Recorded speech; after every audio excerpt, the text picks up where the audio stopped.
Beh, insomma, il 24 andiamo a Venezia, molto decisi, è una manifestazione nazionale, il Veneto sarà sicuramente in prima linea. La questione è molto semplice: federalismo fiscale in modo particolare, quindi IMU, imposta municipale. Se è municipale deve essere tradotta nelle casse del comune.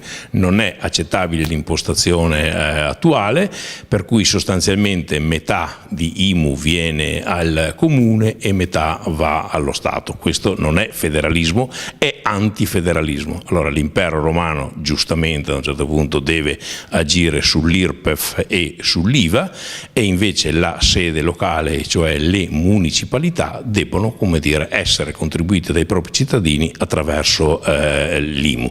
Questo è federalismo fiscale. Il resto, a un certo punto, come dire, la legislazione va in un senso e il cittadino è costretto a comportarsi in un altro modo. La seconda argomentazione è il patto di stabilità.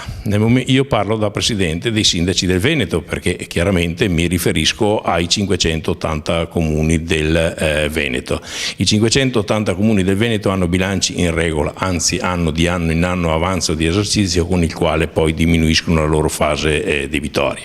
Non abbiamo bisogno di nessuna limitazione, di nessun altro controllo di stabilità, perché la stabilità è nel bilancio del comune. Abbiamo invece bisogno di fare opere pubbliche, e visto che i nostri cittadini versano risorse corrispondenti, noi dobbiamo dare loro soddisfazione, soddisfando le loro esigenze e le loro necessità attraverso le opere pubbliche.